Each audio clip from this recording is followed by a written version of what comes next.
सभी का स्वागत है हमारे YouTube channel study with Dharmveer PD class में। फ्रेंड्स, आज हम फिर से एक नई वीडियो को लेके आ गए हैं।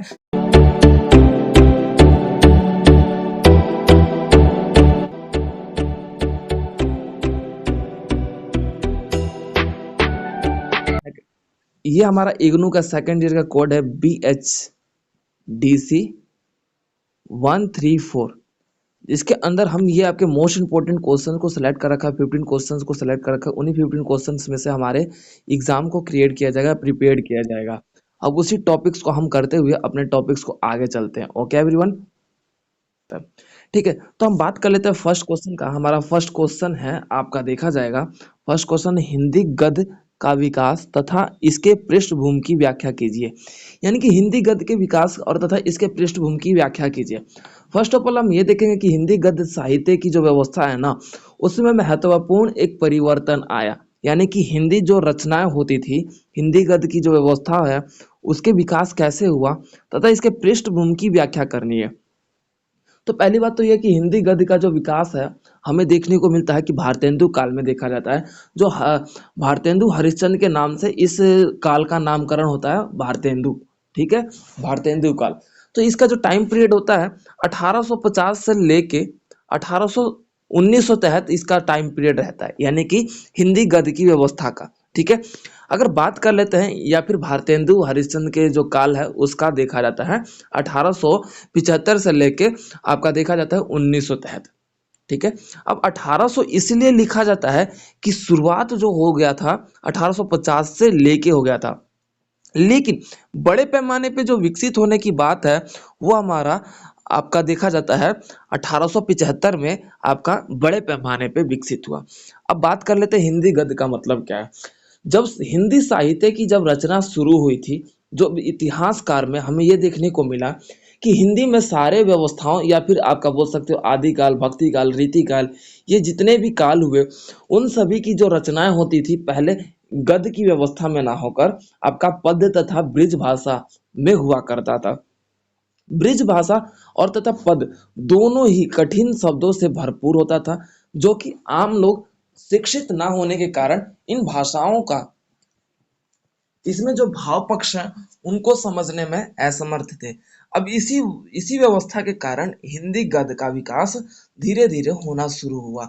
हमारे भारतीय स्वतंत्रता व्यवस्था के रूप में जिस तरीके से 1857 में आपका देखा जाता है कि स्वतंत्रता संग्राम जो युद्ध हुआ था, तो उसके बाद आपका हिंदी गद्य का जो विस्तार है वो महत्वपूर्ण रूप से धीरे धीरे और ज्यादा विकसित होने लगा। अब इसी के विस्तार से हमें ये देखने को मिला कि हिंदी गद्य की जो एक पृष्ठभूमि है, जिसके कारण इन पृष्ठभूमि के माध्यम से, यानी कि पृष्ठभूमि का मतलब होता है कि भूमिका। ठीक है, पृष्ठभूमि का मतलब है कि कौन कौन सी भूमिका हिंदी गद्य के विकास में महत्वपूर्ण भूमिका निभाई और कौन कौन से बदलाव के रूप में देखा गया। तो हिंदी गद्य की पृष्ठभूमि की जो व्याख्या कर ली जाए तो जिसके अंतर्गत हमने ये देखा कि गद्य के विकास के साथ साथ यहाँ पर लोगों ने अपनी व्यवस्थाओं और तथा अपने व्यवस्था में परिवर्तन करना शुरू किया था। ठीक है, पहले क्या करते थे, लोग अशिक्षित थे तो भाई उन्हें समझ में नहीं आता था, लेकिन जैसे जैसे लेखकों ने इस बात को महसूस किया कि लोगों का जो व्यवस्था है इन्हें समझने में असमर्थ थे, तो उसी व्यवस्था को ध्यान में रखते हुए आपका देखा गया कि हिंदी गद्य का विस्तार देखने को मिला। ठीक है, अब हिंदी गद्य के जो विस्तार के कारण पृष्ठभूमि की बात कर ली जाए तो यहाँ पे कुछ महत्वपूर्ण पृष्ठभूमि आते हैं जिसके हिंदी गद्य की व्यवस्था में महत्वपूर्ण आपकी भूमिका निभाते हैं। 19वीं शताब्दी के दौरान हमारा देखा जाता है हिंदी गद्य की जो रचनाएं हैं महत्वपूर्ण रूप से अब देखने को मिली। यानी कि कौन सा सदी था, 19वीं शताब्दी, यानी कि 19वीं शताब्दी के आसपास हिंदी गद्य व्यवस्था का व्याख्या होने लगा। अब इसके तत्पश्चात क्या हुआ कि धीरे धीरे जब ब्रज भाषा की साहित्य रचना होती थी, जो ब्रज भाषा में जो रचनाएं होता था, अब उन्हें सरल बोली तथा हिंदी गद्य व्यवस्था में किया जाने लगा। पद आपका जो लयात्मक और छंद व्यवस्था के रूप में छंद से युक्त होता है, जो कि गद्य की बात कर ली जाए तो गद्य एक सरल तथा आम बोलचाल की भाषा के रूप में लिखा गया साहित्य के रूप में देखा जाता है। क्लियर है एवरीवन? अब उसके बाद हमारा अगला क्वेश्चन आ जाता है, पर्टिकुलर ये देखने को मिलेगा कि हमारा अगला क्वेश्चन है, नमक का दरोगा कहानी का शीर्षक का उद्देश्य अपने शब्दों में बताइए। यानी कि जो नमक का दरोगा कहानी है ना, उसका शीर्षक, शीर्षक का मतलब होता है चैप्टर का नाम। भाई नमक का दरोगा क्यों पढ़ा, उसके उद्देश्य बताने हैं। ठीक है, क्लियर है। तो हमारा second question, first question complete हो जाता है। ओके एवरीवन, फर्स्ट क्वेश्चन को हमने टिक कर लिया। अब उसके बाद हमारा आ जाता है सेकंड क्वेश्चन। सेकंड क्वेश्चन हमारा जो पर्टिकुलर ये देखने को मिलेगा, नमक का दरोगा कहानी। नमक का दरोगा कहानी, ये हमें देखा जाता है कि एक महत्वपूर्ण लेखक जो कि हमारे समाज सुधारक तथा उनके जीवन में जो पीड़ाएं आई, उन पीड़ाओं का वर्णन करने के लिए समाज में जो चल रहे व्यवस्था था उस पर व्यंग करते हुए अपने भावनाओं का परि परिवर्तन करते हुए अपने भावनाओं को प्रकट करने की अवस्था उनके द्वारा देखी गई, जो समाज में एक नई दिशा, एक नई सोच व्यवस्था को जागृत करना ही उनका एकमात्र उद्देश्य था, जो कि हमारे प्रेमचंद के नाम से जाने जाते हैं। प्रेमचंद के द्वारा नमक का दरोगा कहानी का वर्णन किया गया है। नमक का दरोगा कहानी इनमें जिसके तहत हमने ये देखा कि एक ईमानदार दरोगा किस तरीके से अपने ईमानदारी का डंके के रूप में एक जमींदार को, यानी कि औलौकी दिन जो आपके उच्च जमींदार थे, उन जमींदार के रूप में भी उन्होंने किस तरीके से अपनी व्यवस्थाओं में अपने आप को आगे बढ़ाया, और तथा अपनी ईमानदारी के चोट पे उन्होंने एक, जिस तरीके से उनका समाज में ओलौपी दिन का जो समाज में रवैया था जमींदार के रूप में, सब उसे बोल सकते हैं कि जमीन सेठ सेठ बोला कर, सेठ सेठ पुकारा करते थे, और जानी मानी हस्ती थी, यानी कि जाने माने हस्ती के रूप में थे। तब उनको भी उन्होंने किस तरीके से कानून के कटघरे में ला खड़ा कर दिया गया। तो नमक का दरोगा कहानी का हमारा सार यही होता है कि इस कहानी के उद्देश्य की बात कर लेते, तो इस कहानी के उद्देश्य सबसे बड़ी बात यही है कि जिस तरीके से हमारे समाज में हमारे अंग्रेजी शासन व्यवस्था हमारे ऊपर नमक के ऊपर कर लगा रखा था, यानी कि नमक जो था उस पर कर लगा रखा था, हम उसे प्राप्त करने के लिए हमें टैक्स देना पड़ता था। तो उसी व्यवस्था को ध्यान में रखते हुए क्या हुआ था कि कुछ लोग गैर कानूनी तरीके से नमक का व्यापार करते थे। अब इसी व्यापार को ध्यान में रखते हुए ये कहानी आपका वर्णन किया गया है प्रेमचंद के द्वारा, कि किस तरीके से हमारा जब भारत आजाद नहीं हुआ था, नमक पर टैक्स देना पड़ता था, तो कुछ लोग गैर कानूनी तरीके से उसका व्यापार करते थे, ताकि अपना विकास और अपने देश का भी विकास में मतलब उनका महत्वपूर्ण योगदान रहे। तो इसी व्यवस्था को ध्यान में रखते हुए इस कहानी का जो शीर्षक है नमक का दरोगा, आपका देखने को मिलता है कि एक ईमानदार आपके दरोगा होते हैं, जो कि आपके मुंशी बंशीधर के नाम से जाने जाते हैं। वो ईमानदार इतने होते हैं कि उनके पिता जिस तरीके से उन्होंने नौकरी पर जाते हुए उन्होंने बताया कि पुत्र, जो आय होता है पूर्णमासी चांद की तरह होता है, जो कि एक दिन प्रति पूर्ण दिखाई देता है, लेकिन धीरे धीरे वो घटता चला जाता है। ठीक उसी प्रकार से आय भी होता है कि एक दिन हमें आता तो पूरा है, लेकिन धीरे धीरे वो समाप्त होता जाता है। तो तुम्हें ऊपरी आय, यानी कि बोल सकते हो कि दो तरीके से, दो नंबरी तरीके से आपको कमाने की, यानी कि रिश्वत लेके कमाने की भी व्यवस्था तुम ध्यान देना। तो अपनी बात का अपने पिता की आज्ञा सुनते हुए, उनका सराहना करते हुए, उनकी बातों को हाँ में हाँ मिला के वो चले गए अपने कार्य के लिए, अपने काम के लिए। लेकिन आपका देखा जाता है कि नमक के दरोगा में हमें ये देखने को मिलता है कि किस तरीके से उनके द्वारा आपका बोला जाता है कि गैर कानूनी तरीके से नमक को चोरी करने पर उन्हें पकड़ लिया जाता है, और वंशीधर को किस तरीके से पंडित औलोपी दिन पैसे या रिश्वत देने की बात करता है कि 40,000 तक रिश्वत देने की बात करता है, लेकिन फिर भी वो इस पैसे को, इस रकम को ठुकरा देते हैं। तो पंडित औलोपी दिन के लिए ये एक आश्चर्यजनक हो जाता है शब्द, कि इतना धन और रुपया किसी की ईमानदारी के लिए बहुत था, लेकिन ये एक ऐसा मानव है जो अपने ईमानदार व्यवस्था के रूप में टिका हुआ है। इसी व्यवस्था को ध्यान में रखते हुए आपका देखा जाता है नमक के चोरी में जिस तरीके से ये अपना महत्वपूर्ण योगदान दिए और अपने कार्यों को बेहतर और निश्चल भावना से करा, तो उसी उद्देश्य को रूप में देखा जाता है कि प्रेमचंद के द्वारा इसका जो शीर्षक है, ये इसका नमक का दौरा का ही उद्देश्य माना गया शीर्षक के रूप में। क्लियर है। इसमें हम आंसर लिखते समय हम ये लिखेंगे कि कहानी का सार हो जाएगा, कहानी का शिल्प हो जाएगा, और कहानी का आप बोल सकते हो कि आपका कथा वस्तु हो जाएगा, पात्र लिख के उसके बाद आपका शीर्षक का उद्देश्य लिखना है। हिंदी का भी पॉइंट वाइज मैंने बता तो दिया। पहले कहानी का सार होगा, कहानी का सार लिख के, उसके बाद कथा वस्तु लिख के, उसके बाद पात्र लिख के, उसके बाद आपका उद्देश्य लिखना है। तो ये आपका पैटर्न है इस पूरे, बोल सकते हैं, क्वेश्चन का। ठीक है, क्वेश्चन क्या क्या मतलब इस तरीके से अगर पूछेगा तो हर एक क्वेश्चन का यही पैटर्न है। क्लियर है? पहला देखिए पॉइंट लिखे, कहानी का सार। हाँ, कहानी का सार यानी कहानी में क्या था भाई, कहानी का समरी तो होना चाहिए ना। अब एग्जामिनर को सीधा हम उद्देश्य नहीं चिपका सकते है ना। कहानी का सार, उसके बाद कथा वस्तु, उसके बाद पात्र, उसके बाद आपका बोल सकते हो कि पात्र मतलब चरित्र चित्रण भी हो जाएगा। ठीक है, कि कौन कौन सा पात्र है और उसके चरित्र क्या था, तो उसी में लिख लेना। ठीक है, अब उसके बाद शीर्षक के उद्देश्य लिख के उसके बाद इस क्वेश्चन को आपको अंत करना है। क्लियर है? अब उसके बाद आ जाते हैं हमारे थर्ड क्वेश्चन की। हमारा थर्ड क्वेश्चन है, हिंदी निबंध साहित्य का विकास में भाषाई रामचंद्र शुक्ल का क्या महत्व था? यानी कि हिंदी निबंध साहित्य में के विकास में जो रामचंद्र शुक्ल थे उनका क्या महत्व था हिंदी गद्य के विकास में?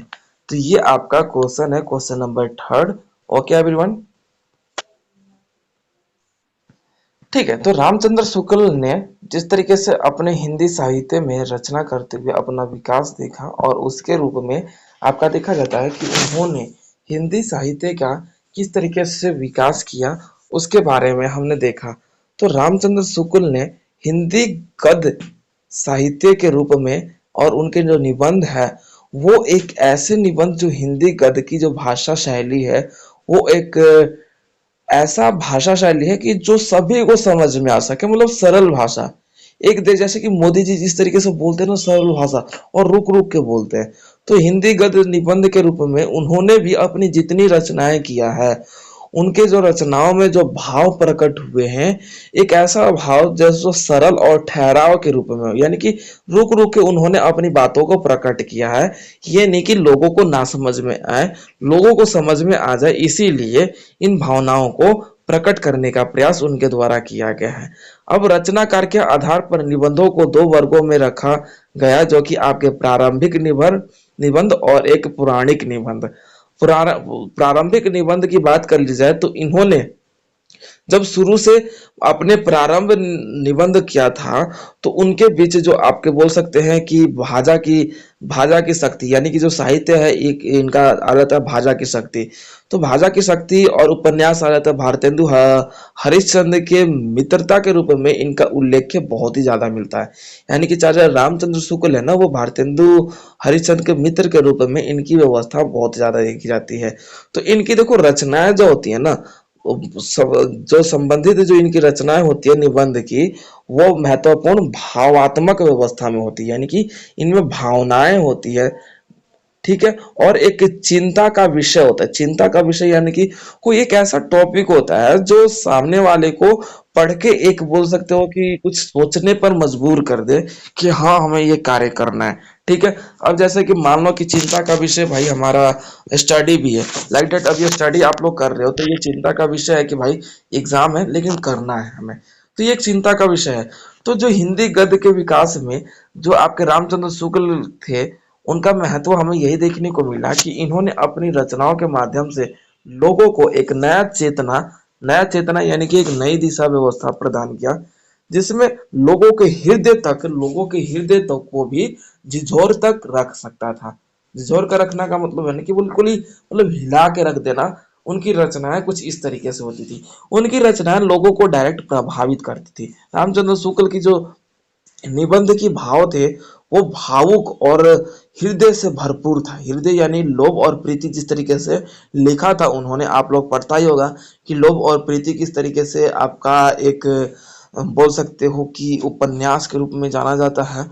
तो उस तरीके से इन्होंने अपनी भावनाओं को प्रस्तुत करते हुए, अपने बातों को प्रकट करते हुए, अपने जो हृदय की भावनाएं हैं उसे प्रस्तुत करने का समाज में एक नई जागरूकता फैलाने का प्रयास किया। और इनकी जो रचनाएं होती है वो क्रमबद्धता के अनुसार होती है। क्रमबद्धता के अनुसार कहने का मतलब ये है कि जो जिस चीज से वो रचना करते हैं तो वो एक सीक्वेंस में करते हैं, ये नहीं कि एक समाज में किया तो एक हंसी मजाक का कर दिया, ऐसा नहीं है। क्रमबद्धता का अनुसार जैसे कि हम एक एक चैप्टर पढ़ते पढ़ते फिर एंड ऑफ चैप्टर में जाते हैं, तो वह क्रमबद्धता कहलाता है। ठीक उसी प्रकार से रामचंद्र शुक्ल ने धीरे धीरे धीरे धीरे अपने समाज व्यवस्था को एक नई दिशा देने के रूप में उन्होंने अपनी सारी रचनाओं का व्यवस्था संभाला या फिर मोर्चा संभाला। तो इनकी जो रचनाएं हैं वो पूर्णतः हमें ये देखने को मिला कि इनकी रचनाओं के माध्यम से लोगों को एक नई दिशा और एक नई जागरूकता तथा अपने हृदय के प्रति जो छल व्यवस्था था दूसरे के प्रति, उस छल को समाप्त करने के लिए इनका हृदय तथा प्रेमीय व्यवस्था को देखते हुए हम ये कह सकते हैं कि आचार्य रामचंद्र शुक्ल ने अपने साहित्य के रूप में प्रेम का विसर्जन किया है, जो कि सभी लोगों के रूप में देखा गया है। क्लियर है? ठीक है, हमारा अगला क्वेश्चन है, अगला क्वेश्चन हमारा फोर्थ क्वेश्चन है, जैनेन्द्र के उपन्यासों की प्रमुख विशेषता बताइए। यानी कि जो जैनेन्द्र कुमार थे उनके उपन्यासों की प्रमुख विशेषता बतानी है कि उनके उपन्यास कैसे थे। देखो, जैनेन्द्र कुमार की जो रचना था वो संसार को एक स्वतंत्रता की व्यवस्था में रूप में देखा गया। जैनेन्द्र ने जिस तरीके से वो स्वाधीनता आंदोलन के दौर में आपका कुछ रचनाएं किया, जो आपका परख, सुनीता, त्यागपत्र, कल्याणकारी, कल्याणिनी, ये उपन्यासों की रचना की। इन उपन्यासों को पढ़ते हुए हमें ये प्रतीत होता है कि जैनेन्द्र ने अपनी स्वाधीनता यानी कि स्वाभिमान के रूप में इन्होंने लोगों को चेतना जागिर किया। जिस तरीके से सुनीता की भी बात की जाए, त्यागपत्र की भी बात की जाए, तो स्वाधीनता के रूप में जिस तरीके से आपका देखा जाता है, प्रमोद अपनी बुआ को दुखी देखकर अपने नौकरी से त्याग देता है, तो वो उसके रूप में ही त्यागपत्र इसे बोला गया। ठीक है, तो एक स्वाधीनता की बात की जाए यानी कि खुद के स्वाभिमान की बात आ गई है, तो उन्होंने अपनी जो रचनाएं की, सबसे बड़ी है कि स्वाभिमान की व्यवस्था को इन्होंने उजागर किया, लोगों में एक नई सोच क्या जागिर किया, स्वाधीनता की व्यवस्था। ठीक है, जिसके अंतर्गत इनके जो बात कर ली जाए जैनेन्द्र के उपन्यासों की, तो एक क्रांति लाने के ऊपर इन्होंने बहुत बड़ा चर्चा किया। यानी कि क्रांति की बात कर ली जाए तो आपके देखे जाते हैं गांधी जी से ये बहुत ही ज्यादा प्रेरित थे। जो गांधी जी थे ना, वो स्वाधीनता आंदोलन का जो व्यवस्था चलाया गांधी जी ने, तो उस व्यवस्था को इन्होंने अपने जीवन में धारण करते हुए लोगों को लेखन माध्यम से, अपने उपन्यासों के माध्यम से क्या किया, स्वाधीनता व्यवस्था के रूप में उन्हें आगे बढ़ाया और लोगों की एक नई दिशा और एक नई सोच व्यवस्था को, लोगों की मनोवैज्ञानिक स्थिति थी यानी कि मन की जो स्थिति थी ना, उस स्थिति को आपके जैनेन्द्र कुमार ने बहुत ही ज्यादा प्रभावित करते हुए अपनी व्यवस्था को आगे बढ़ाया। जैनेन्द्र कुमार और तथा प्रेमचंद, ये दोनों की जो सोच व्यवस्था है, देखा जाए तो जैनेन्द्र कुमार प्रेमचंद से बहुत ज्यादा प्रभावित थे। वो उनको आइडियल माना करते थे, आइडियल यानी कि बोल सकते हो आदर्श माना करते थे। अब उस स्थिति में हमें ये देखने को मिला कि जैनेन्द्र ने जितनी भी रचनाएं की वो भी एक समाज के ऊपर ही किया।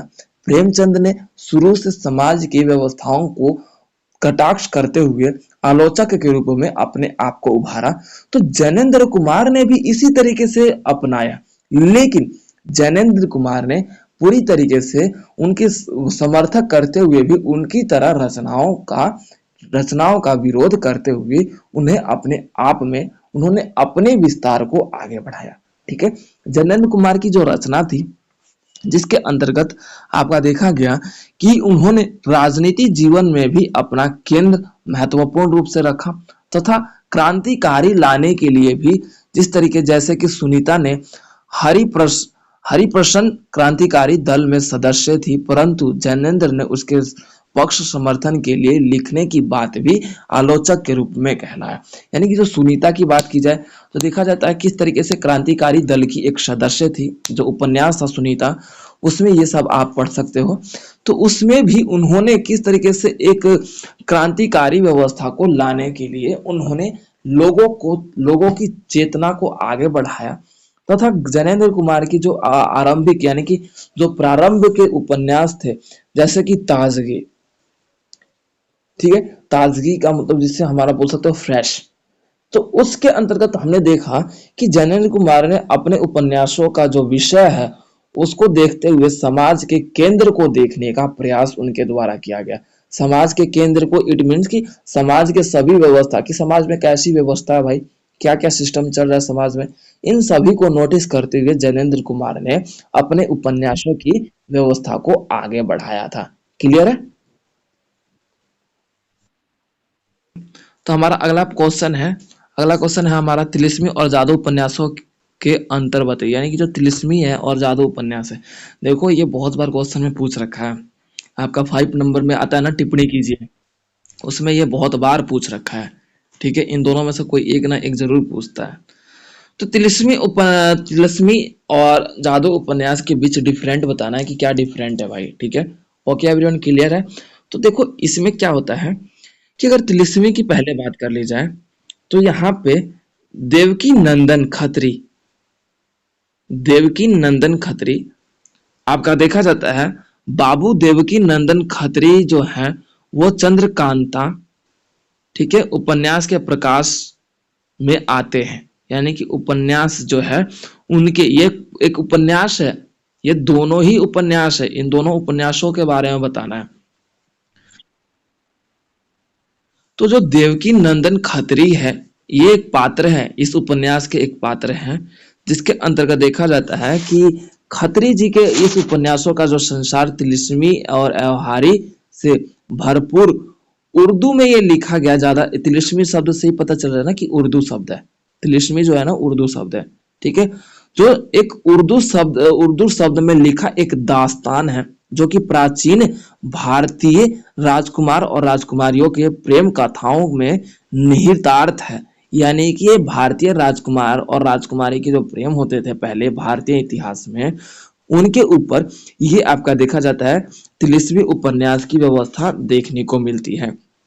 तथा इनके अंतर्गत अयार अरबी भाषा का शब्द है जिसका अर्थ होता है तीव्रगामी, जिसे चंपल व्यक्ति बोलते हैं। चपल व्यक्ति का मतलब होता है कि चपल चपल मतलब बोल सकते हो चुपली चुपली बातें करे, मीठी मीठी बातें करे। जैसे कि पहले राजकुमार क्या होते थे भाई, राजकुमारियों को किस तरीके से मतलब मीठी मीठी बातें, हाँ राजकुमारी आपके इतना सौंदर्य तो और किसी, मतलब राजकुमारी आप तो पूरे विश्व के बोल सकते हो सौंदर्य व्यवस्था के रूप में जानी जाती हैं, आपके इतना सुंदर राजकुमारी, इस मतलब इस तरीके की बातें की जाती थी।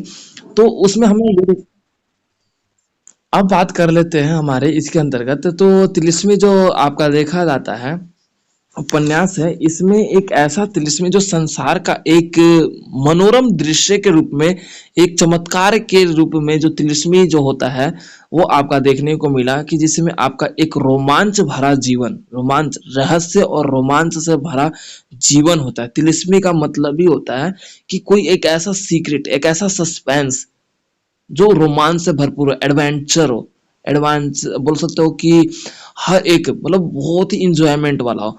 तो वो आपका जो एक देखा गया कि आपका जो देवकी नंदन का जो स्मरण है, इस बात से हमें पता चलता है कि वो सदैव आपके इन उपन्यासों के इन उस उत्पन्न जो आपका देखा जाता है राजकुमारी और राजकुमार की जो ऐतिहासिक व्यवस्था का, जो हमारे भारतीय भारतीय इतिहास में इन दोनों का जो दास्तां है वो बहुत ही मतलब प्रेम और प्रेमिका के रूप में देखा गया।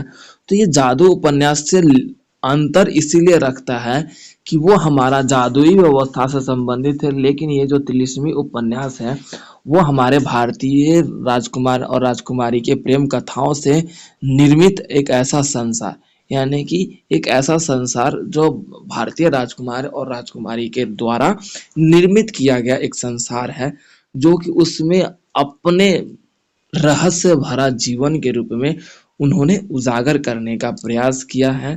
जैसे कि फॉर एग्जांपल लाइक जैसे हम की मतलब सिंपल सी लैंग्वेज है ना, तो इस पुस्तक के अकॉर्डिंग बता रहा हूँ, या ऐसा नहीं बता रहा कि ताकि आप लोगों को समझ में आ जाए। जैसे फॉर एग्जांपल हम अब अपने जो लाइफ पार्टनर होते हैं उनके साथ सपने देखते हैं कि हम ऐसे करें, ऐसे रहें, हम वहां पे घूमने जाएंगे, मतलब एक रहस्य, मतलब कुछ ऐसा मतलब थिंकिंग होती है। तो वैसे ही ये जो तिलिस्मी है ना, एक वैसी राजकुमार और राजकुमारी की एक जो मनोरम दृश्य के रूप में एक निर्मित किया गया संसार के रूप में देखा गया है कि जहां पर रहस्य और रहस्य भरा जीवन देखा गया है। क्लियर है? अब बात कर लेते हैं हमारे जादुई उपन्यास का। तो इसके अंतर की बात कर लेते हैं। तो अगर जादुई उपन्यास की बात कर लेते हैं तो हमें इसमें ये देखने को मिलता है। मेरी वॉइस ब्रेक हो रही है? चेक कर लीजिए आप अपना। अब देखना था जादुई उपन्यास। गोपाल राम महमरी ने जादुई उपन्यास का सूत्रपात किया, यानी कि गोपाल राम गहमरी गहमरी इन्होंने ही जादू उपन्यास को मतलब सूत्रपात किया। इन्होंने जादू उपन्यास के बारे में वर्णन किया। इस उपन्यास में हमने ये देखा कि एक भयंकर हत्याओं, डाकों और रहस्यमय जो षड्यंत्र है उसको देखा गया कि जादुई उपन्यास में पूरी तरीके से यूरोप, खासकर इंग्लैंड की देन है। क्या कह रहे हो? गोपाल राम गहमरी गोपाल राम गहमरी ने जादुई उपन्यास का सूत्रपात किया, यानी कि उन्होंने ही इसका निवार मतलब बोल सकते हो कि आगे बढ़ाया लिखित रूप में। ठीक है। इस उपन्यास में जो देखा गया कि एक जो हमारा ये उपन्यास है यूरोप, खासकर इंग्लैंड की देन है। ये उपन्यास ना यूरोप और इंग्लैंड की देन है। 19वीं सदी के बोल सकते हो कि अंत में आपका देखा गया कि जो कानन डायर के उपन्यास काफी लोकप्रिय हुए थे। कानन डायर यानी कि ये आपके बोल सकते हो वॉइस वॉइस चांसलर थे कानन डायर। उनके प्रभाव के कारण बंगला में बंगला यानी कि बोल सकते हो बंगाल में, क्लियर है, जादुई उपन्यास को लिखे गए। गोपाल राम गहनी ने 1900 में जादुई जासूस नामक मासिक पत्रिका में ये लिखा जादुई उपन्यास, यानी कि कौन से सन में लिखा? 1900 में। जासूस भाई पत्र का नाम है, जैसे कि आज हिंदुस्तान भारत टाइम है। जासूस नामक एक मासिक पत्रिका, यानी कि एक मास में एक बार प्रकाशित होने वाला। ठीक है। उस पत्र में इन्होंने जा जासूसी उपन्यास के रूप में जादुई उपन्यास का वर्णन किया। ठीक है। नोट कर लीजिए किसका है। तो इसमें यही बताया गया है कि जो आपके ये उपन्यास है हमारे जीवन में कुछ एक ऐसी व्यवस्थाओं का उत्पन्न करता है जो मतलब हमारे लिए खुद शॉक्ड का विषय होता है। राइट है, जैसे कि हमें कुछ हुआ, जरूरी नहीं कि हमें उस चीज की पता हो, तो वो एक हमारे जीवन का महत्वपूर्ण घटना हो सकता है, या फिर कोई एक ऐसी हत्या हो सकती है, डकैती हो सकती है, या फिर कोई भी एक ऐसी व्यवस्था होती है जिसमें हमें ऐसा लगता है कि कोई हमारे ऊपर जादू करके चला गया। ठीक है। तो ये आपका देखा जाता है ये उपन्यास भरपूर मात्रा में एक ऐसा व्यवस्था था जिसके अंतर्गत 1900 में ये जासूस नामक पत्रिकाओं में वर्णन किया गया एक उपन्यास है जो हमारे एक हत्यारे और एक भयंकर डरपोक व्यवस्था के रूप में इस उपन्यास को चोरी और डकैती के रूप में ज्यादातर देखा गया। तो इस उपन्यास का जो नामकरण भी बाद में जासूसी उपन्यास रख दिया गया था। क्लियर है? ये बात ध्यान में रखना। इस उपन्यास का नामकरण किसके द्वारा कर दिया गया बाद में? गोपाल राम गहमनी के द्वारा आपका देखा जाता है कि इसका जो नामकरण है जासूसी उपन्यास के रूप में कर दिया गया, जिसके तहत ये देखा गया कि जो खून होना, ठीक है, डकैती होना, जासूसी चोरी होना, ये सारे इस उपन्यास में शामिल थे जो हमारे जीवन में एक मतलब कुछ अलग ही बोल सकते हो व्यवस्था का उत्पन्न कर दे। लगे कि जैसे जादू चुटकी बजा और जादू हो गया। ठीक उसी प्रकार से हमारे जीवन में ये एक जादू के समान था कि किस तरीके से एक ही पल भर में चोरी हो जाता था, हत्या हो जाता था, डकैती हो जाती थी, खून हो जाता, खून खराबा हो जाता था। ठीक है। तो इसी व्यवस्था को ध्यान में रखते हुए इस उपन्यास का जो नामकरण कर दिया गया जासूसी उपन्यास।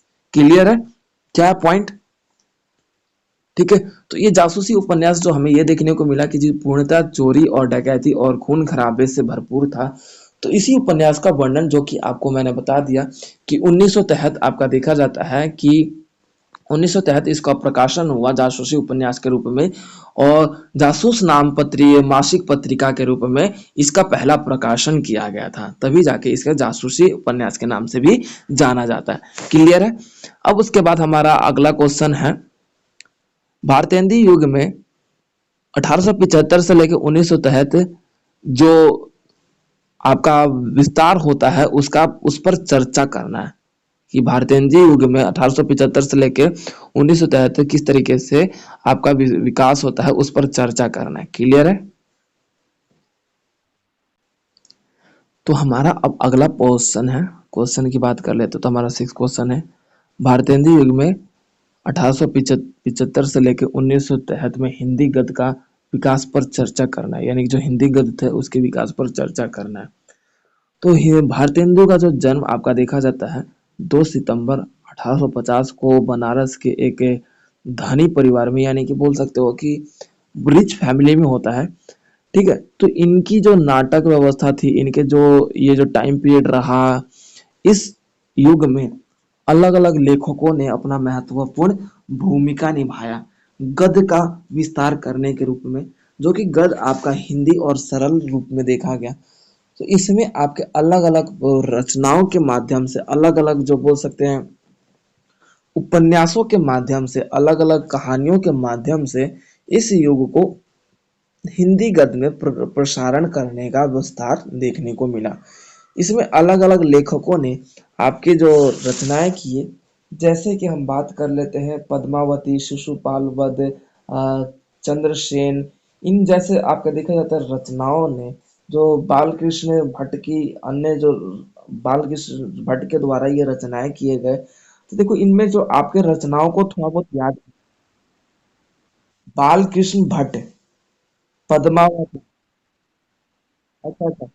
देखिए, भारतेंदु का जो देखा जाता है, जो 1975 से लेके 1875 से लेके 1973 ये काल रहता है, जिसके अंतर्गत इसमें जो है ना, खड़ी बोली को अब छोड़ के गद्य में परिवर्तन कर दिया गया, गद्य की व्यवस्था के रूप में अब इस काल को आगे बढ़ाया गया। और इस काल को आगे बढ़ाने के साथ साथ अब नई व्यवस्थाओं का विस्तार भी देखने को मिला, कि हर एक बोल सकते हो लेखक, भारतेंदु काल में जो लेखक थे, वो लेखक आपका देखे जाते हैं कि अब उपन्यासों की रचना, निबंध की रचना, आपके कहानियों की रचना अब किस व्यवस्था में करने लगे, गद्य व्यवस्था में करने लगे। भारतेंदु हरिश्चंद्र ने अपने समय में अपने जो लेखा की व्यवस्था है उसमें एक नई व्यवस्थाओं को आगे बढ़ाया गया, जो कि आपके देखे जाते हैं कि इनमें जो नई व्यवस्था में आपके शामिल कुछ लेखक थे, प्रताप नारायण मिश्र, बालकृष्ण भट्ट, बद्री नारायण चौधरी, आपके जगन्नाथ दास और रत्नाकर। ठीक है, ये कुछ लेखक थे जिनके द्वारा ही भारतेंदु युग का जो काल रहा है उसमें गद्य व्यवस्था को अत्यधिक मात्रा में विकसित किया गया, अत्यधिक मात्रा में बढ़ावा दिया गया। और इन्हीं लेखकों ने अपनी भूमिका के साथ साथ अपनी व्यवस्थाओं को भी आगे बढ़ाने का प्रयत्न किया, तथा ये जो युग रहा है लोगों को अत्यधिक प्रिय, तथा एक लोगों में नई व्यवस्था, एक नई दिशा को जागृत करने वाला युग रहा है। क्यों? क्योंकि इससे पहले जो युग था आपका देखा जाता था पद में रचनाएं की जाती थी, पद व्यवस्था में सारी रचनाएं की जाती थी, जिसके कारण क्या होता था, अब इसको छोड़ के अब गद्य व्यवस्था की रचनाएं किया जाने लगा। ठीक है, इसी कारण से इस व्यवस्था को अब लोगों ने धीरे धीरे गद्य व्यवस्था को अच्छे अच्छे से समझने लगे। तो इसी व्यवस्था को ध्यान में रखते हुए लोगों ने अपने आप में भी विकास किया, तथा भारतेंदु युग को एक हिंदी साहित्य के परिवर्तन काल के रूप में महत्वपूर्ण रूप से आज भी हमारे रूप में याद किया जाता है, कि किस तरीके से पहले जो ब्रज भाषा था उसको पद व्यवस्था के रूप में बुलाया गया, और पद व्यवस्था अब गद्य व्यवस्था के रूप में लाया गया, और गद्य भी एक सरल भाषा के रूप में लाने की स्थिति में हमें यह देखने को मिला कि यहाँ से आपका भारतेंदु युग का जो काल है उसमें गद्य का रचना या फिर गद्य का विकास देखने को मिलता है, जिसके अंतर्गत लोगों के अशिक्षा होने के कारण, अशिक्षित होने के कारण सारी रचनाओं को अब गद्य व्यवस्था में करने का निर्णय इन लेखकों के द्वारा लिया गया, और उन्हीं लेखकों के द्वारा हिंदी गद्य व्यवस्था का विस्तार किया गया। क्लियर है? नंबर अब 7 की बात कर लेते हैं। तो क्वेश्चन नंबर 7 है, हजारी प्रसाद द्विवेदी के जो बोल सकते हैं कि इनकी जो द्विवेदी के जो निबंध है उनकी विशेषताओं पर प्रकाश डालना है।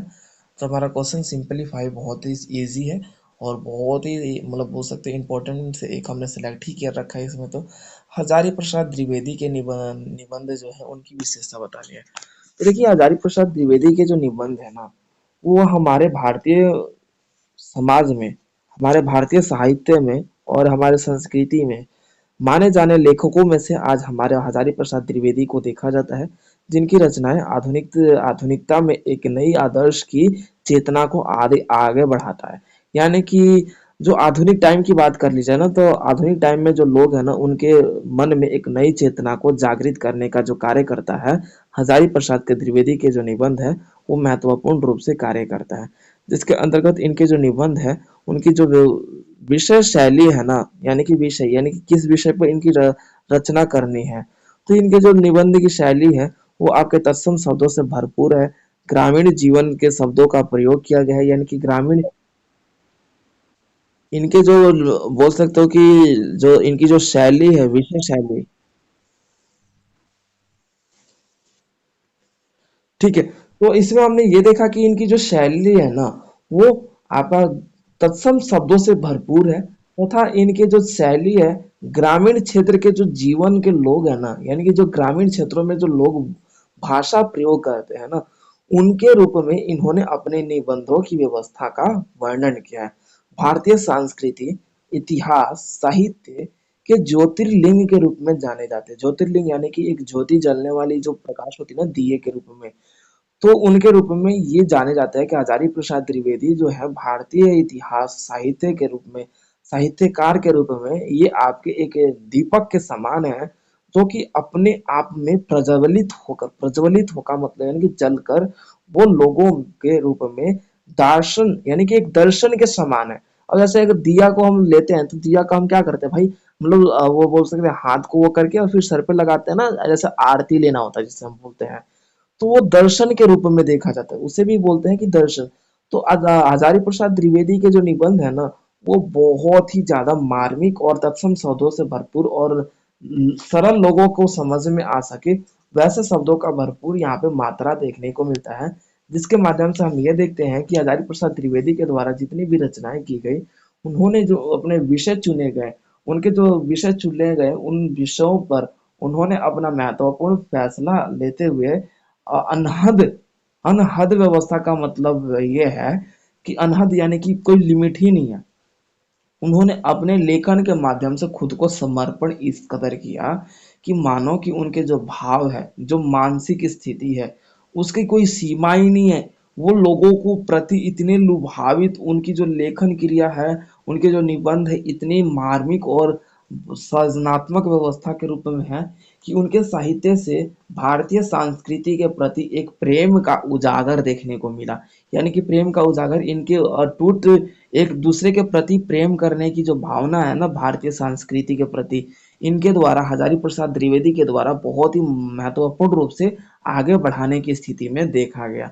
इन्होंने ही अपने रचनाओं के माध्यम से अपने भारतीय संस्कृति की जो दिशा है, एक जो व्यवस्था है, उसका एक नया रुख बदला और अपने निबंध के माध्यम से नई सोच व्यवस्था को जागृत करने के लिए और बुराई और तथा आपका देखा जाता है बुराइयों का अंत करते हुए, अत्याचारों का अंत करते हुए इन्होंने अच्छाई व्यवस्था के रूप में भारतीय समाज के लोगों को अपने निबंध के माध्यम से एक चेतना के रूप में आगे बढ़ाया था।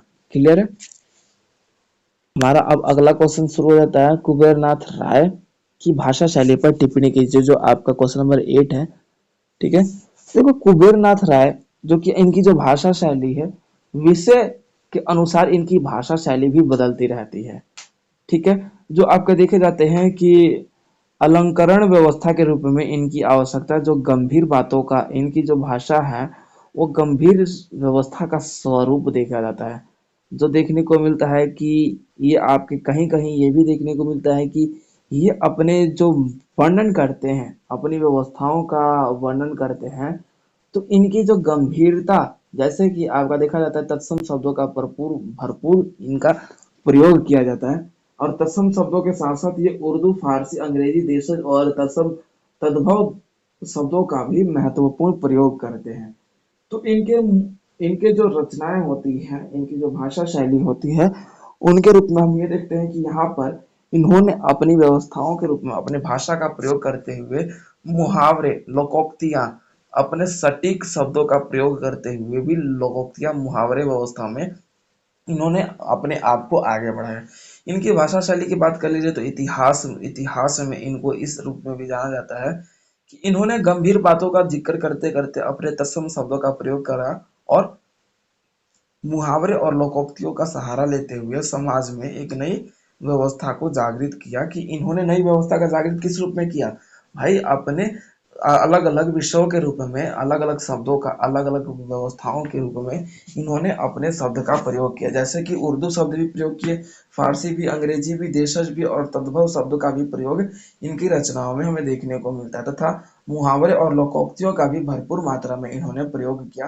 भाषा का जो प्रभाव देखा जाता है ना, इनका जो भाषा जो है वो हमें ये देखने को मिलता है कि सरल और मानसिक व्यवस्था के रूप में सभी लोगों को समझ में आ सके, उनकी जो मानसिक स्थिति के रूप में सभी को भरपूर मात्रा में समझ में आ सके, इस रूप में इनकी भाषा शैली की हमें उन्हें अवस्था देखी, जिसके तहत हम ये कह सकते हैं कि कुबेर नाथ राय अलग अलग धर्म, अलग अलग व्यवस्थाओं के रूप में भी अपने भाषा का प्रयोग करके अपनी रचनाओं के माध्यम से लोगों को बड़ी मात्रा में प्रभावित करते हुए एक नई सोच व्यवस्था समाज में लाने के प्रयास उनके द्वारा किया गया था। क्लियर है? ठीक है, तो अब उसके बाद अपने अगले क्वेश्चन की बात कर लेते हैं। हमारा अगला क्वेश्चन है, आकाशदीप कहानी का जो है सार अपने शब्दों में लिखिए। ये हमारा क्वेश्चन है, आकाशदीप कहानी का सार अपने शब्दों में लिखिए। देखो ये कहानी बहुत इंपॉर्टेंट को है, बहुत ही ज्यादा इंपॉर्टेंट, इसमें से एक क्वेश्चन जरूर पूछता है। देखो जयशंकर प्रसाद द्वारा लिखित ये कहानी आकाशदीप है, जो मनोभाव व्यवस्था के रूप में एक सुदृढ़ रूप में ये वर्णन किया गया है कि एक जो व्यवस्था है, एक जो कवि की महत्वपूर्ण भावना इसमें हमें ये देखने को मिलता है कि व्यवस्थित रूप से आगे बढ़ाया गया है। तो इसके कहानी का जो भाषा शैली है, भाषा का विशेषता जो है हमें बताना है। यही क्वेश्चन है ना? कहानी की भाषा की विशेषता बतानी है। कहानी का सार कहानी का सार अपने शब्दों में बताइए। ये क्वेश्चन है। ओके ओके, ठीक है। तो ये क्वेश्चन हमें ये देखने को मिलता है कि आकाश जब कहानी का जो सार की बात कर लेते हैं ना, वो हमारे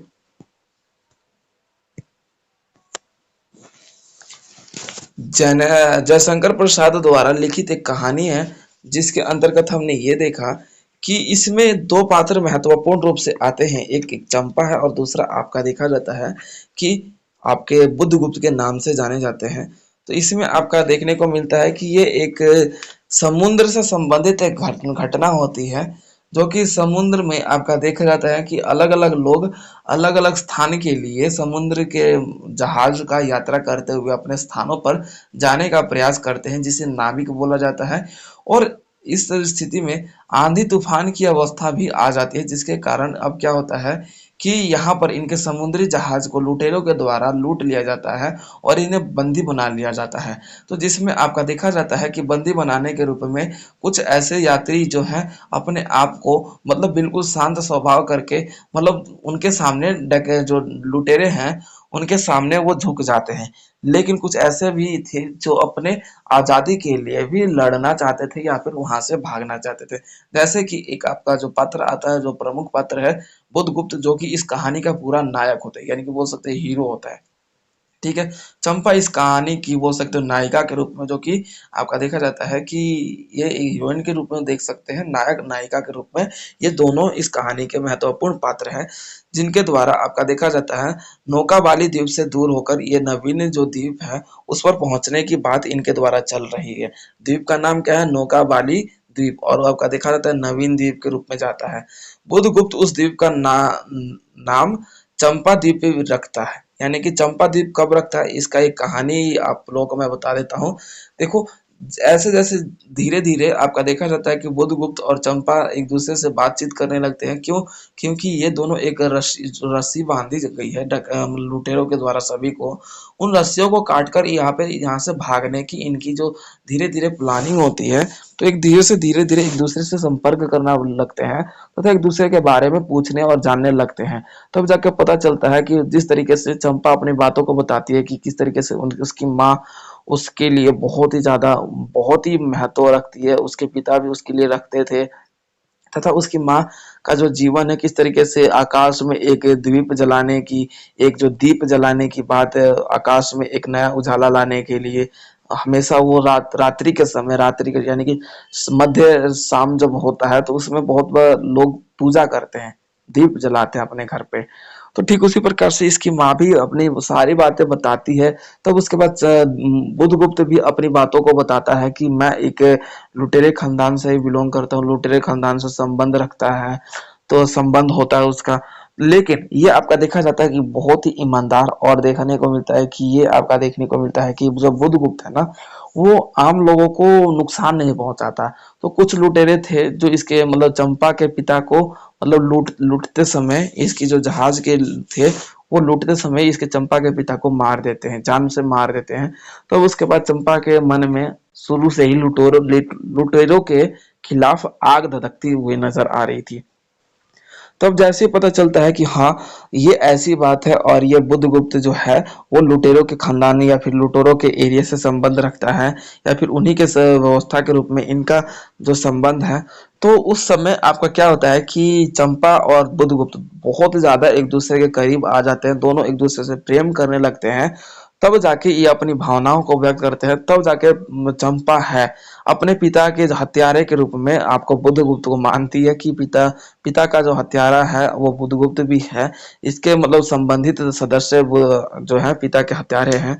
तो चंपा क्या करती है, अपनी व्यवस्थाओं को, अपने जो मानसिक जो प्रेम है, अपने जो हृदय का प्रेम है, वो अपने हृदय में दबाकर ही बुधगुप्त से कहती है कि मैं तुम्हें छोड़ नहीं सकती और मैं तुम्हें पा भी नहीं सकती, क्योंकि तुम मेरे पिता के हत्यारे हो।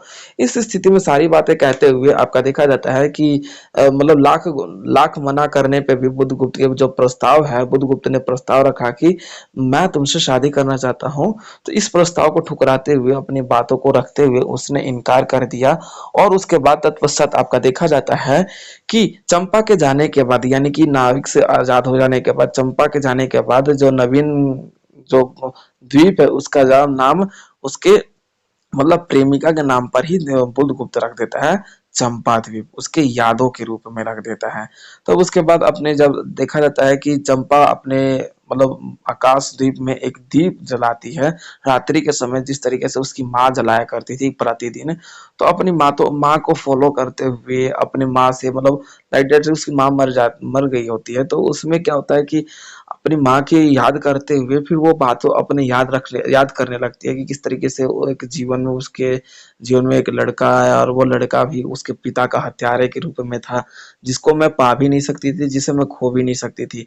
तो इस कहानी से हमें यही समझ में आया कि देखो, इसमें दो पात्र हुए महत्वपूर्ण रूप से, जो कि प्रेम तो किए एक दूसरे से, लेकिन अपने प्रेम को पाने के लिए उनके रूप में किसी प्रकार का छल कपट नहीं था, किसी प्रकार का मतलब बोल सकते हो कि हिंसात्मक व्यवस्था नहीं थी। कई प्रेम होते हैं कि जो दूसरे को पाने के लिए भाई कुछ भी करना पड़े करेंगे, सामने वाला भाई मन की मर्जी चलाए या ना चलाए कोई मतलब ही नहीं। तो इस स्थिति में हमने यही देखा कि इन दोनों की जो प्रेम थी वो हृदय और बोल सकते हो कि दूसरे की खुशी इन दोनों के लिए मायने था। तो इस कहानी में हमने ये भी देखा कि चंपा का जो चरित्र है कि किस तरीके से अपने पिता के मृत्यु के बाद भी, हत्यारे से प्रेम होने के बावजूद भी अपने प्रेम को ठुकरा देती है अपने पिता के स्वाभिमान, अपने पिता के हत्यारे के रूप में। तो उसके बाद देखा जाता है कि चंपा है कि वो अपने मन में ये सोचती है कि भले ही मैंने मारा नहीं, लेकिन अपने प्रेम को त्याग करके अपने पिता के मृत्यु का बदला ले लिया। तो ये बात कहते हुए ये कहानी का डी एंड हो जाता है। ठीक है। अब उसके बाद हमारा जो क्वेश्चन है, अगला क्वेश्चन है का वापसी कहानी का सार लिखिए। वापसी कहानी का सार, देखो ये क्वेश्चन जरूर आता है। ये क्वेश्चन इस तरीके से पूछ देगा, गजाधर बाबू की वापसी आने का सार बताइए, या फिर गजाधर बाबू के वापस आने का व्यवस्था का कथा सार बताइए। तो देखो वापसी कहानी जो कि आपका देखने को मिलता है कि एक यहाँ पे महत्वपूर्ण पात्र होते हैं जो गजाधर बाबू के रूप में जाने जाते हैं। इसमें आपका देखा जाता है कि गजाधर बाबू एक सरकारी नौकरी करते हैं। उनकी जो व्यवस्था होती है कि अपने नौकरी से रिटायरमेंट लेने के बाद अपने घर में वापस आने की व्यवस्था उनके द्वारा अपनाई गई। और लेकिन जो वापसी कहानी है, तो इसमें जो लेखक है वो देखने को मिलता है कि जो लेखक अपने बातों को प्रकट करते हुए कहता है कि जो गजाधर बाबू थे, उनका जो रेलवे की नौकरी जो मतलब रिटायरमेंट के बाद उन्होंने अपने घर में वापस आने के बाद मतलब बात रखी अपने दिल में, उनकी भावनाओं का अपना सोचते हुए उन्होंने टिकट करवाया, रेलवे का टिकट करवा के अपने घर पे वापस जाने के लिए बहुत ही ज्यादा अत्यधिक प्रसन्न थे। लेकिन और वो अपने बातों को यानी कि पुरानी बातों को याद कर रहे थे कि किस तरीके से मैं अपने नौकरी से जब छुट्टी लेकर घर जाता था तो उनकी पत्नी दरवाजे पे खड़ा होकर उनका इंतजार करती थी, बच्चे बहुत ज्यादा प्रसन्न हुआ करते थे। सारी प्रकार की जो बातें थी वो अब सोचने लगे अपने मन में, उनके मन में उत्साह मतलब उत्पन्न होने लगा, पैदा होने लगा। तो ये देखने को मिला कि जो गजाधर बाबू थे अपने इस उत्साह को देखते हुए अपने मित्रों को कहते हुए कि अब मुझे अपने हाथ की रोटी और बोल सकते हो खाना बनाने की आवश्यकता नहीं है। अब मुझे तो अपने परिवार के हाथों का बना बनाया खाना मुझे प्राप्त होगा। अब तो मैं यहाँ से आज़ाद हुआ। अब मुझे इस पाबंदी से रोकने का प्रयास ना करना। इस तरीके से अपने मित्रों से बात करते हुए अपने देखा जाता है कि वो अपने गांव के लिए निकल जाते हैं। ठीक ठीक उसी के बाद तत्पश्चात आपका देखा जाता है कि उनको उम्मीद रहती है कि उनके बाल बच्चे, उनके जो परिवार के सदस्य हैं, सभी उनका इंतजार पुरानी तरीके से ही दरवाजे के ऊपर खड़ा होकर करेंगे। और इसी के तहत आपका देखा जाता है कि गजाधर बाबू जिस तरीके से घर पर आते हैं, तो उनके स्वागत के लिए, उनके जो बोल सकते हो कि स्वागत के लिए कोई मतलब ना खड़ा होता है, ना कोई उनके बच्चे खुश होते हैं। तो ये देख कर उनके लिए आश्चर्यजनक शब्द हो जाता है, आश्चर्य व्यवस्था हो जाता है कि उनका जो परिवार है कैसा मतलब हो गया, किस तरीके से वो शहर से अपने परिवार से मिलने के लिए, अपने मतलब परिवार के पास अब रहने के लिए हमेशा के लिए आए। तो ये स्वभाव देखकर उन्हें बहुत ही ज्यादा दुख हुआ, उनके अंदर हृदय है बिल्कुल टूट सा गया। तो धीरे धीरे क्या होता है कि गजाधर बाबू की जो व्यवस्था होती है, उनके परिवार के इस बदलाव स्वरूप को वो समझ नहीं पा रहे। उनको अभी भी यकीन नहीं हो पा रहा कि किस तरीके से उनकी जो पत्नी थी पहले दरवाजे के ऊपर खड़ा मतलब दरवाजे के साइड खड़ा होकर किस तरीके से उनका इंतजार करती थी।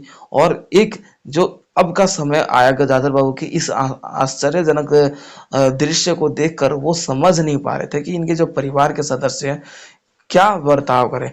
तो वो देखा गया कि धीरे धीरे क्या हुआ कि हर एक परिवार के सदस्य इनसे शिकायत करने लगा कि ये ऐसे कर रहे हैं, वैसे कर रहे हैं, घर मर कहीं पे भी आ जा रहे हैं। तो मतलब इनको क्या किया गया कि एक ऐसे बंधन के रूप में बांधा गया कि जहां पर आपको रहने का बोल दिया गया, आप वहीं पर रहो, इधर उधर मत करो। घर के सदस्य इससे मतलब बोल सकते हैं कि इनको क्या होता है ना कि परेशान हो रहे हैं, हाँ परेशान हो रहे हैं। तो इस व्यवस्था को देख को ध्यान में रखते हुए फिर इनको और ज्यादा आघात हुआ कि मेरा घर होते हुए भी आज मुझे अपने घर वालों से ये शब्द सुनना पड़ रहा है।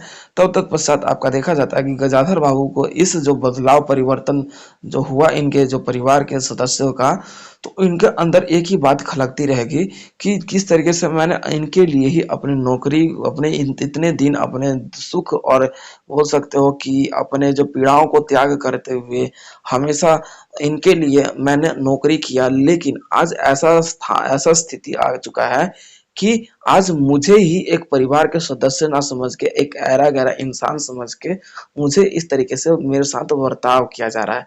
तब उसके पास आपका देखा जाता है कि गजाधर बाबू मतलब बोल सकते हो कि नमक का घूंट पीकर उन्होंने अपने आप अपने स्वाभिमान को बचाने के लिए, अपने जो परिवार का ये जो व्यवस्था उनसे देखा नहीं जा रहा था, अपने स्वाभिमान को रक्षा करने के लिए वो क्या करते हैं, अपने नौकरी के रूप में वापस चले जाते हैं। देखो रिटायरमेंट तो हो जाता है, लेकिन वो जाकर अब दूसरी जगह पे नौकरी करने के लिए, दूसरी जगह पे नौकरी करके अपना गुजारा करने के लिए वो चले जाते हैं। तो इस कहानी से हमें यही देखने को मिला कि एक जो परिवार का सदस्य है किस तरीके से अपने परिवार से अगर लंबे समय से दूर रह भी लेता है, तो उससे हमारा जो लगाव है वो भी धीरे धीरे खत्म हो जाता है। और आजकल का जो समय है, ये तो आजकल के टाइम पे तो हमें बहुत ज्यादा देखने को मिलता है। तो इसी स्थिति में वो उनके अंदर अंदर ये बातें चलती रहती हैं कि हमारा परिवार कैसा था, हमारा परिवार आज कैसा हो गया, यानी कि मेरा जो परिवार के सदस्य आज कैसे हो गए, कि जो पहले परिवार के मेरे बच्चे मेरे पास आकर खुश होकर सारी बातें बोला करते थे, मेरी पत्नी मेरा बोल सकते गेट पे इंतजार करती थी, लेकिन आज का परिवार कैसा हो गया। तो इसी स्वाभिमान को ध्यान में रखते हुए अपने इच्छा मतलब बोल सकते हो अपने जो रिस्पेक्ट था उसको ध्यान में रखते हुए वो क्या करते हैं, घर से बाहर यानी कि बोल सकते हैं घर से अब त्याग देने की बात करते हुए वहां से चले जाते हैं। तो ये था पूरा कहानी का सार। क्लियर है? तो अब हमारा अगला क्वेश्चन है, हमारा नेक्स्ट क्वेश्चन की बात कर लीजिए। क्वेश्चन नंबर 11 है, त्याग पत्र शीर्षक के सार्थकता पर प्रकाश डालिए। यानी कि त्याग पत्र के जो शीर्षक है ना उसकी सार्थकता क्या है। सार्थकता का मतलब होता है कि त्याग पत्र की जो भावना क्या थी, क्या इंपॉर्टेंस थी उसमें, क्या था। तो देखो त्याग पत्र जो है प्रमोद द्वारा जज के पद से त्याग देने की घटना देख यहाँ पे केंद्रित किया गया है कि प्रमोद जो है अपने नौकरी पर त्याग किस तरीके से देता है। तो इसमें यह देखने को मिलता है कि यहाँ पर एक प्रमोद की जो एक बुआ होती है उनका नाम मृणाल होता है, मृणाल। ठीक है? तो ये एक नारी के जीवन यानी कि नारी के समाज के जीवन के बारे में वर्णन करते हुए कि नारियों की स्थिति हमारे समाज में किस तरीके से दुखदाई और पीड़ादायी है। हमारे समाज का जो सोच व्यवस्था किस तरीके से एक जो सहना हुआ समाज आज हमारे देश में देखा जा रहा है। तो इसमें यही देखने को मिलता है कि मृणाल के जो जीवन में वो शुरू से अलग अपने अपने दुखों को सहते हुए आई। और देखने को ये मिलता है कि उसके जो जीवन में चाहे उसका व्यवहारिक जीवन हो, चाहे उसके व्यवहारिक से पहले जो जीवन है यानी कि मायके का जीवन है, उस मायके के जीवन में भी उसके जो जीवन में खुशियों का कुछ अंश नहीं देखने को मिलता। किस तरीके से उसकी जो मतलब बोल सकते हैं कि भाभी होती थी, उसकी भाभी उससे को कुर्सी के बेत से मारा करती थी। तो ये सारी व्यवस्था देखने को मिला। और जो प्रमोद होता था ना यानी कि बोल सकते हो कि जो जज था, जज बनता है, तो प्रमोद अपनी बुआ को बहुत ज्यादा प्यार करता था, बहुत ही इंपॉर्टेंस देता था, बुआ को अपनी माँ से भी बढ़कर मानता था। यानी कि बहुत ज्यादा अटैचमेंट थी माँ की तरह। ठीक है? तो उस स्थिति में आपका देखा गया कि मृणाल पर जो अत्याचार हुए, उसका विवाह हुआ तो विवाह होते हुए भी किस तरीके से उसके ससुराल वाले उसे मारा करते थे। ठीक है? तो ये सारी बातें उसकी किस तरीके से ननद जो थी उस पर प्रताड़ना करती थी, ये सारी बातें यहाँ पर इस पूरे मतलब पाठ्यक्रम में, ये पूरे त्याग पत्र में वर्णन किया गया है। तो इस स्थिति में हमने यही इसमें यही देखने को मिलेगा कि आपके जो मृणाल थी वो उसके घर से ससुराल के घर वाले निकाल देते हैं। तो किस तरीके से वो एक मतलब घर घर में जाकर साफ सफाई काम करती है और अपने जीवन को यापन करती है। तो उसने मतलब मृणाल ने शुरू से दुखों का ही सामना किया, चाहे उसका मायका हो, चाहे उसका व्यक्तिगत जीवन हो, चाहे उसके ससुराल का जीवन हो। उसने शुरू से ही दुखों का सामना करते हुए अपने जीवन में कभी भी हताशा ना होते हुए अपने आप को आगे बढ़ाया। तब जाके देखता है कि जहां पर वो काम करती है एक पल ऐसा आता है कि प्रमोद उसी उसी घर में कुछ कार्य के लिए जाता है। तो अपनी बुआ को इस हाल में देखते हुए प्रमोद, हाँ रिश्ते के लिए जाता है, हाँ बिल्कुल करेक्ट बोला। तो रिश्ते के लिए जाता है तो उस समय देखता है कि किस तरीके से उसकी बुआ वहां पर काम कर रही है। ठीक है? तो अब उसके बाद क्या है कि वो अंदर से टूट जाता है, अंदर से उसको मतलब झिझोर कर रख देता है कि मतलब मेरे होते हुए मेरी जो बुआ मेरी माँ समान थी, उसने किस तरीके मतलब उनका जो स्थिति कैसा है, उन्होंने कैसे कैसे दुखों का सामना किया है। और यही व्यवस्था उसे अंदर अंदर खाती गई। तो उसने बात करते हुए अपने बुआ से देखा कि लेकिन वो आपकी बुआ उसकी जो बुआ थी ना मृणाल, वो उस कार्य को करने में मना कर दिया या फिर उसके साथ आने के लिए मना कर दिया कि जो जीवन है जो मेरा जीवन है, जो मेरा व्यक्तिगत जो जीवन है, उसको ना मैं ठीक कर सकती हूँ, ना कोई और ठीक कर सकता है। ये भगवान और तथा ईश्वर की इच्छा के अनुसार हो रहा है, तो इसे होने दो। ये बात कहते हुए वो प्रमोद को मना कर देती है उसके साथ आने के लिए। ठीक है, तब जाके वो आपका देखता है कि प्रमोद क्या करता है, अपने नौकरी से त्याग दे देता है कि मेरे इस नौकरी का क्या फायदा जब मैं अपनी बुआ के लिए ही कुछ कर नहीं पा रहा। तो आपका देखा जाता है कि एक समाज में एक दुखदाई व्यवस्था का पीड़ा वह। हाँ, तो वही तो बाद में इसकी बुआ का मतलब पूरा यहीं पे देखा जाता है कि ये समाज में इसकी जो बुआ की मृत्यु होने के बाद आपका देखा जाता है कि ये त्याग पत्र इसीलिए दे देता है। लेकिन यहाँ से सीधा क्या है ना कि जब उसने देखा ना अपनी बुआ को वो काम करते हुए, तो वहीं से इसके अंदर ना अपनी बुआ के प्रति क्या है कि अपने नौकरी को लगाव नहीं था। मतलब यहाँ से अब इसका लगाव हटने लगा था। तो उसके बाद आपका देखा जाता है कि अंतिम जो पल आता है, वो इस पे अपने नौकरी से त्याग पत्र दे देता है। इसे ही इसी के रूप में इस पाठ्यक्रम का त्याग पत्र नाम रखा गया है। क्लियर?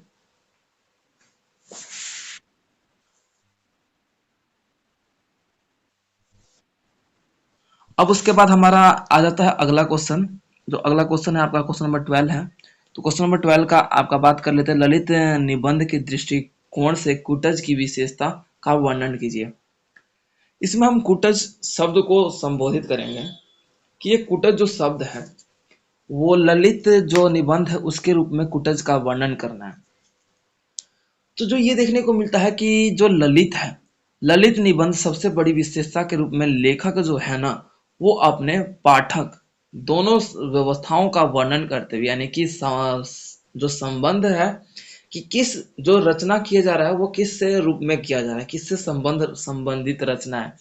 यानी कि जो ललित है वो भेदभाव भेदभाव तथा आपका देखा जाता है कि पाताल चीरकर जो वायुमंडल में, ध्यान रखना, पाताल चीरकर जो वायुमंडल में जो चुभकर जो झंडे का तूफान, ये जो बात कही गई है इस ललित वाले निबंध में। तो इस ललित वाले निबंध को हम वर्णन ना करते हुए कि जो हमारा है एग्जाम्पल सुनना, क्वेश्चन क्या है, ललित निबंध की दृष्टिकोण से, यानी कि जो ललित निबंध है उसके बारे में थोड़ा सा बताते हुए कुटज की विशेषता बतानी है। ठीक है, तो इस बात को ध्यान में रखना। तो देखो, ललित निबंध है जो आपका सरलता और आत्मता और स्वच्छता के रूप में लेखक अपने व्यक्तिगत व्यवस्था का वर्णन करता है। ललित निबंध में लेखक क्या करता है, आत्म व्यवस्था, स्वच्छता और सरलता, आत्मनिर्भरता के रूप में लेखक क्या करता है, अपने व्यक्तिगत जीवन के रूप में वर्णन करता है। लेकिन अब इसी के अंतर्गत आपका देखा जाता है कि जो लेखक है वो संवेदनशील व्यवस्था है। संवेदन यानी कि संवेदना पर आधारित होता है। उसका एक अपना नाटक होता है, उसका एक जो बोल सकते हो कि उसका एक ऐसा व्यवस्था होता है कि मनुष्य है ना, उसे दर्द होता है, उसे दर्द का आभास होता है। ठीक है, तो ये बात है आपका ललित निबंध में कहा गया। अब अपेक्षाकृत आपका जो कुटेज की बात कर ली जाए, कुटेज जो कि एक बोल सकते हो कि पर्यावरणीय पहाड़ के रूप में देखा जा रहा है कि किस तरीके से वो पर्यावरण हिमालय के पर्वतों पर रहते हुए भी एक बोल सकते हो एक वृक्ष है जो कि फूल, इसके जो फूल है वो मनोरम तथा एक बोल सकते हो कि भावनात्मक व्यवस्था में लोगों को लुभावित कर सकता है। इस पेड़ की जो जो वृक्ष है, इसके जो फूल पत्तियां हैं वो लोगों को प्रभावित कर रहा है। इसी व्यवस्था को ध्यान में रखते हुए कुटज की विशेषताओं का वर्णन किया गया है कि कुटज शीत शीत व्यवस्था में भी आपका बोल सकते हो, चाहे आपका पतझड़ व्यवस्था में भी, आपके सूखे व्यवस्था में भी, अत्यधिक ग्रीष्म काल में भी, इन सभी व्यवस्थाओं को वो फेस आउट करते हुए, यानी कि झेलते हुए वो जैसे का तैसा ही रहता है। उस पर किसी भी मौसम का कोई भी प्रभाव नहीं पड़ता, ना उस पर सूखे का कोई असर पड़ता है, ना उस पर बारिश का कोई असर पड़ता है, ना उस पर कोई आंधी तूफान का असर पड़ता है, ना उस पर कोई किसी तरीके से मतलब शीत व्यवस्था का असर पड़ता है, ना बर्फीले अवस्था के रूप में उस पर असर पड़ता है। तो इसी सभी व्यवस्था को वर्णन करते हुए कुटज की विशेषताओं का वर्णन किया है और तथा मानव के जीवन में ये बातें प्रकट किया है कि जो मानव का जो जीवन है किस भावना में अपने मानव अपने जीवन को महसूस करते हुए अपने आप को आगे बढ़ता है, तथा ये भी देखने को मिलता है कि मानव के जीवन में जब दुखों का सामना करना होता है, तो मानव उसे डर कर भयभीत होकर पीछे हटने लगता है, तथा उन दुखों को वो फेस आउट नहीं कर पाता या फिर देख नहीं पाता, झेल नहीं पाता और अपने समस्याओं का निपटारा नहीं कर पाता। जिस तरीके से आपका देखा जाता है कि जो कुटज जो वृक्ष है, वो हर एक परिस्थितियों में स्वयं को डटकर सामना कर रहा है, हर एक परिस्थितियों से वो लड़ रहा है। लेकिन जो मानव का स्वभाव है, वो अपने परिस्थितियों से लड़ने में असक्षम है। इसी बात को ध्यान में रखते हुए कुटज व्यवस्था की विशेषताओं का वर्णन किया गया है। क्लियर है? अगला क्वेश्चन आपका देखा जाएगा।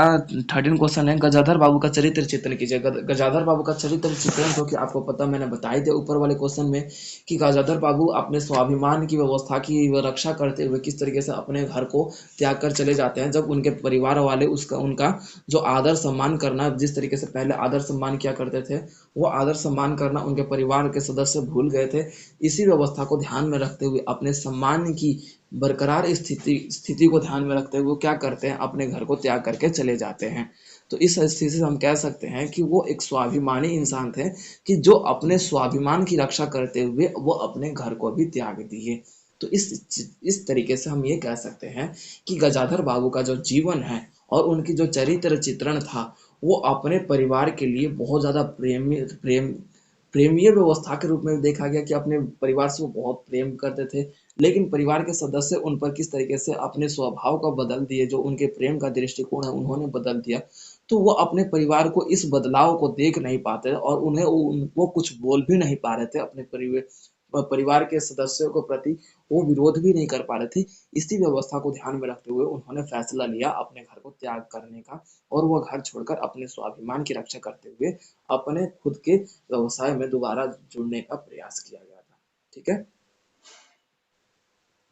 अब उसके बाद फिर हमारा अगला क्वेश्चन आ जाता है, लोभ और प्रीति के बोल सकते हो कि विशेषता कीजिए और विवेचना कीजिए, और आपका बताना है कि जो शुक्ल जी के विचार हैं अपनी राय प्रकट कीजिए, यानी कि लोभ और प्रीति। तो रामचंद्र शुक्ल के द्वारा लोभ और प्रीति का ये वर्णन किया गया है कि रामचंद्र शुक्ल जो है वो बताते हैं कि लोभ क्या होता है। ठीक है। ठीक है, तो ये हमारा क्वेश्चन है, लोभ और प्रीति। लोभ और प्रीति में आपके रामचंद्र जो आचार्य शुक्ल जो थे, इन्होंने अपनी बातों को प्रकट करते हुए इस व्यवस्था में एक बात कही कि जो लोभ होता है इंसान की खुद की इच्छा होती है, जब किसी की पाने की इच्छा रखते हैं, जो लालच से संबंधित होता है, खुद की निजी सोच व्यवस्था से संबंधित होता है, खुद के निजी यानी कि मतलब व्यक्तिगत जो हमारे विकास है उससे संबंधित होता है, जिसके तहत उन्होंने बताया कि लोभ होता है किसी मनुष्य को पाने या फिर कोई वस्तु को पाने के लिए हम लोभ करते हैं, यानी कि मतलब उसे लालच होता है। तो वो लोभ के बारे में बताते हैं। तो इस व्यवस्था में इन्होंने पूरी रचनाओं के बारे में, इनके बारे में बताया कि लोभ क्या होता है और प्रीति क्या होती है। प्रीति एक प्रेम होता है, एक प्रेम ऐसा प्रेम जो हमारे हृदय से, हमारे निश्चल भावना से होता है, किसी भी वस्तु या फिर किसी व्यक्ति के रूप में भी, किसी मानव के रूप में भी। तो इन्होंने इन दोनों व्यवस्थाओं को कंपेयर करते हुए बताया कि जो लोभ है मानव के खुद की एक निजी संबंधित व्यवस्था के रूप में एक ऐसा स्वरूप होता है कि मनुष्य अपने किसी व्यवस्था को पाने के लिए मतलब इच्छा जाहिर करता है। लेकिन जो प्रीति होता है, प्रीति का मतलब प्रेम होता है, जो एक ऐसा प्रेम जो किसी को हम अपने प्रेम या प्रेमीय व्यवस्था के रूप में भी हम जब बात करें, तो उसके बारे में हम ये बात पता जरूर हो कि हमारा जो व्यवस्था है पूर्णतः आपको ये देखने को मिले कि सामने वाला व्यक्ति हमारे प्रेम को बहुत ज्यादा इंपॉर्टेंट देकर उसे अगर नहीं भी पाता है तो भी वो अपना उसको देख कर खुश रहता है। तो यही आपका लोभ और प्रीति में इन्होंने वर्णन किया कि प्रेम हमारे हृदय और निश्चल भावना से होता है, ना कि हमारे किसी लालच व्यवस्था से। तो इन्होंने दोनों बातों को रखकर प्रकट किया है। क्लियर है? ठीक है, तो बाकी हमारा अगला क्वेश्चन है, धन को लेके आलोपी दिन के जो व्यवस्था है उसके बारे में बताया गया है। ठीक है, तो हम इसे लिटिल बिट ओके। तो हमारा लास्ट क्वेश्चन अब आ जाता है। लास्ट क्वेश्चन हमारा पर्टिकुलर ये देखने को मिलेगा। हेलो, मेरी वॉइस आ रही है? हाँ। तो हमारा लास्ट क्वेश्चन है, धन को लेकर पंडित औलोपी की क्या सोच व्यवस्था थी। यानी कि धन को लेकर पंडित औलोपी क्या सोचते थे। पहली बात तो ये है कि प्रेमचंद के द्वारा एक नमक का धरोखा जो कहानी है, उसमें पंडित औलोपी का चित्र चित्र पात्र है, बहुत ही फेमस पात्र। जो कि आपका देखा जाता है दूसरा सबसे महत्वपूर्ण पात्र इस इन्हीं का आता है। इसके अंतर्गत हम ये देखेंगे कि पंडित औलोपीदीन जो धन संपत्ति थी या फिर लक्ष्मी थी, उनको कानून व्यवस्था के भी ऊपर मानते थे, यानी कि वो धन संपत्ति को ऐसा लेकर मानते थे कि इसके ऊपर किसी भी मनुष्य या फिर किसी भी व्यवस्था का कोई रोक टोक नहीं है। इन्हीं के अनुसार ही समाज में नई व्यवस्थाओं का हम उसे खरीद सकते हैं, हर चीज पा सकते हैं धन संपत्ति के माध्यम से। तो ये लेकर आपका देखा जाता है तो धन संपत्ति को लेकर पंडित अलोपीदीन सरकार का तथा सर्वोच्च न्यायालय का तथा हर एक व्यवस्था का वो हम अपने जेब में भी रख सकते हैं। हर एक समाज को, हर समाज के वर्ग को वो इनका धन संपत्ति को लेकर कुछ इस तरीके का नजरिया था। ये लक्ष्मी माना करते थे धन धन संपत्ति को, जिसके अंतर्गत हर एक प्राणी लक्ष्मी के अनुसार कुबेर भी उनके सामने सर झुकाकर खड़ा रहे। तो उस तरीके से ये लक्ष्मी माना करते थे धन संपत्ति को, और जिसके माध्यम से इन्होंने अपने धन संपत्ति की व्यवस्था के माध्यम से अपने आप में विकास करने और तथा अपने जो संपत्ति था उसे ही ज्यादा प्रायोरिटी देने।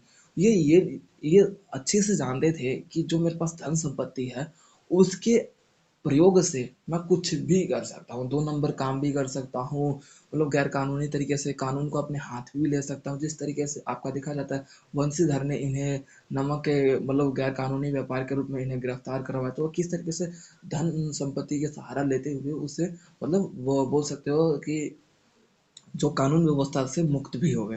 तो इनकी जो सोच व्यवस्था धन संपत्ति को लेके, ये धन संपत्ति को सर्वोपरि माना करते थे। सर्वोपरि यानी कि सबसे ऊपर जो है वो कोई नहीं, धन संपत्ति ही है।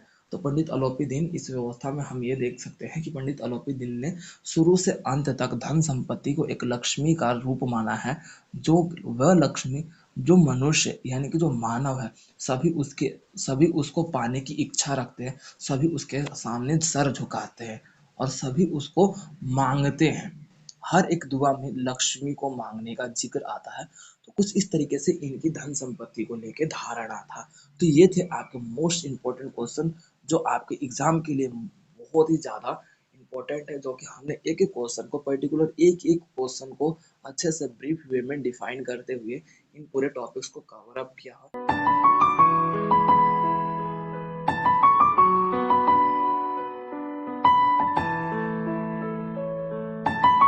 तो वीडियो को like, comment, share and subscribe करना ना भूलें।